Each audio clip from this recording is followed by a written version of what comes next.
Halo teman-teman, apa kabar? Kami harap teman-teman dalam keadaan sehat dan bahagia.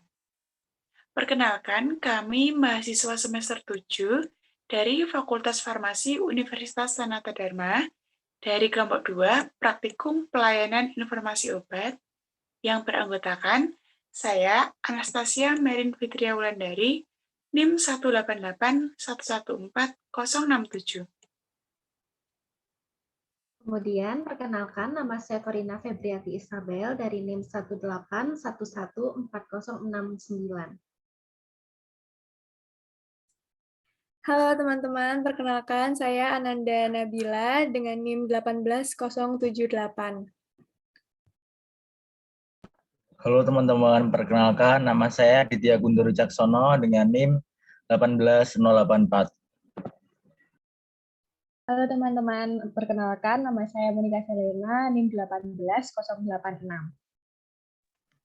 Hai teman-teman, perkenalkan saya Antonia Brigita Putri Lavanska, NIM 18095.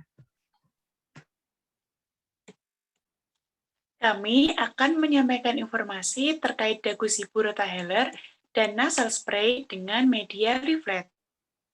Sebenarnya, apa sih dagu sibu? Kita pasti sudah sering mendengarnya.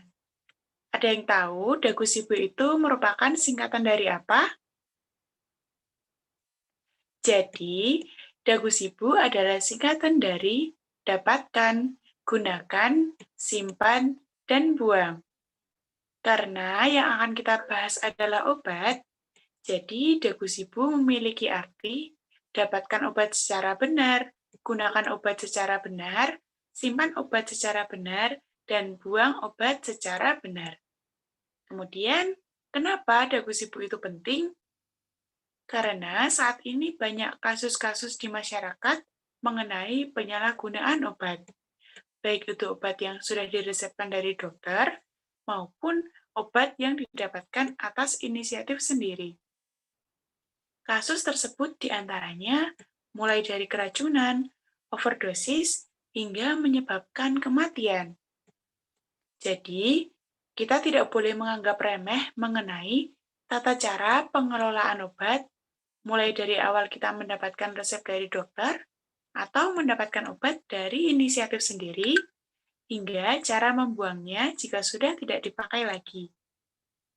Salah satu dampak dari kesalahan pengelolaan obat adalah pencemaran lingkungan karena pembuangan obat yang sembarangan yang menyebabkan terganggunya keseimbangan ekosistem di sekitar. Hal ini pada akhirnya juga menyebabkan kerugian bagi manusia sendiri. Nah, oleh karena itu, kita perlu menerapkan dagu sibu supaya dapat mengelola obat dengan baik dan benar. Oke, hal pertama yang akan kita bahas adalah rotaheller. Apakah teman-teman tahu apa itu rotaheller? Atau mungkin ada yang sudah menggunakan rotaheller? Baik, coba kami akan jelaskan ya untuk yang pertama tentang rotaheller. Rotaheller merupakan alat yang dapat digunakan untuk pengobatan dan pencegahan asma bronkial maupun kondisi lain seperti bronkitis dan emfisema yang berhubungan dengan penyumbatan saluran pernafasan yang bersifat reversibel. Arti dari reversibel adalah dapat kembali ke keadaan semula. Rotaheller merupakan alat untuk terapi pemeliharaan rutin pada asma kronis dan bronkitis kronis. Alat ini diisi dengan menggunakan Ventolin Rotacaps 200 mikrogram yang berisi salbutamol sulfat.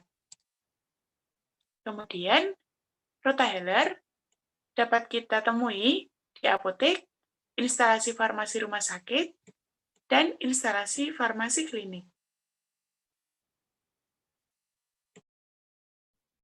Selanjutnya, bagaimana sih cara menggunakan rotaheller ini? Jadi di sini saya akan memperagakan. Nah, di sini saya menggunakan botol ini sebagai alat peraga. Ini hanya contoh ya, teman-teman. Jadi cara penggunaannya itu yang pertama, pegang rotahelor secara vertikal dan posisikan kedua bagian rotahelor sedemikian rupa sehingga sirip tidak langsung di bawah lubang rotacap. Kemudian keluarkan rotacap dari botolnya dan masukkan ke dalam lubang rotacap dengan ujung transparan menghadap ke bawah. Kemudian pegang bagian mulut dengan kuat dengan satu tangan dan putar atasnya. Kemudian setelah itu, buang nafas sepenuhnya, kemudian diletakkan corong rotahelor di antara gigi Anda. Jadi diletakin di antara gigi kita, kemudian tutup bibir dengan erat-erat di sekitarnya dan miringkan kepala sedikit ke belakang dan tarik nafas melalui mulut dengan cepat dan dalam. Tahan nafas selama 10 detik atau selama Anda merasa nyaman, lalu hembuskan nafas secara normal. Kemudian jika obatnya masih tersisa, ulangi langkah keempat, yaitu buang nafas sepenuhnya dan letakkan corong rotahelor di antara gigi. Kemudian buka rotahelor dan buang kapsul yang kosong. Teman-teman dapat terus menggunakan rotahelor setiap hari hingga 6 bulan dan kemudian membuangnya dan menggantinya dengan yang baru. Nah, kemudian saya menjelaskan tentang cara mencucinya. Yang pertama, buka cangkang rotacap yang kosong. Kemudian pisahkan dua bagian rotahelor. Kemudian cuci atau bilas kedua bagian dengan air bersih yang mengalir. Kemudian kocok dengan baik untuk menghilangkan kelebihan air dan kemudian dibiarkan sampai mengering.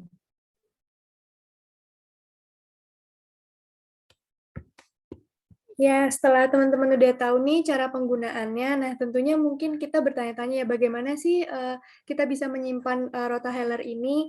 Jadi cara menyimpan rotahelor ini yang pertama kita bisa simpan di tempat yang sejuk dan kering. Kemudian harus dihindarkan kontak dengan cahaya matahari secara langsung. Kemudian juga rotahelor ini jangan disimpan di dalam mobil dan harus dijauhkan dari jangkauan anak-anak. Kemudian, selanjutnya bagaimana cara membuang rotahelor ini jika sudah tidak bisa dipakai. Nah, yang pertama, label obat harus disobek terlebih dahulu. Nah, hal ini dilakukan supaya identitas obat dapat tersamarkan. Kemudian, jangan buang rotahelor ke toilet atau menuangkannya ke drainase, kecuali memang diinstruksikan seperti itu. Maka dari itu, untuk mengetahuinya kita perlu untuk membaca leaflet atau kotak obatnya, seperti itu. Kemudian, rotahelor bekas itu harus dirusak agar tidak disalahgunakan kemudian dibuang pada tempat sampah. Seperti itu ya teman-teman. Sekian penjelasan tentang rotahelor.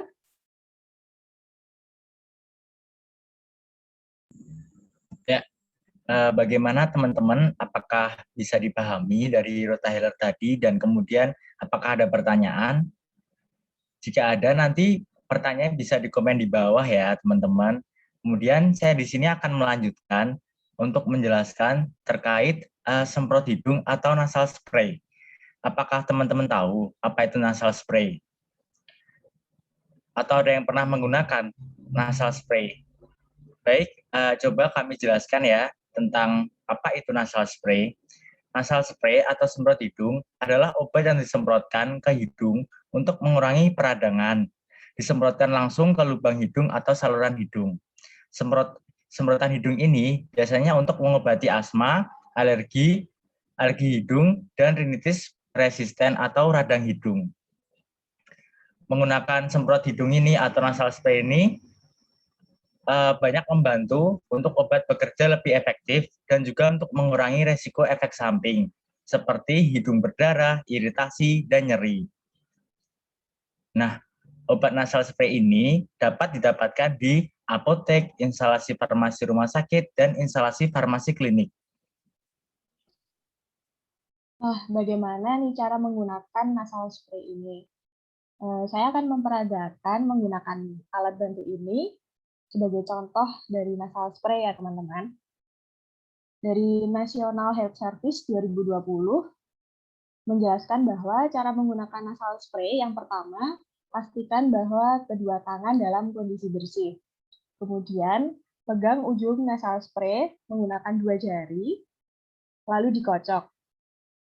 Selanjutnya, duduk dengan kepala sedikit menunduk, masukkan ujung nasal spray ke salah satu lubang hidung, tutup mulut dan lubang hidung yang satunya.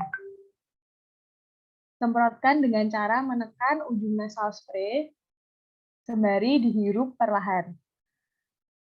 Kemudian, cabut ujung nasal spray dari hidung dan kepala dicondongkan ke depan hingga posisi kepala berada di antara kedua lutut seperti yang ada di gambar. Kemudian, duduk tegak kembali. Setelah beberapa detik, obat akan mengalir ke kerongkongan dan bernafas melalui mulut. Ulangi prosedur tersebut untuk lubang hidung yang sebelah lagi, jika diperlukan. Nah, penggunaan nasal spray ini maksimal 14 hari setelah kemasannya dibuka. Kemudian bagaimana cara membersihkan atau mencucinya? Yang pertama, lepaskan penutup dan tarik perlahan pompa penyemprot dari botol. Kemudian cuci penutup dan pompa penyemprot dengan air mendidih. Selanjutnya dikeringkan dengan tisu atau kain bersih dan dipasangkan kembali ke botol.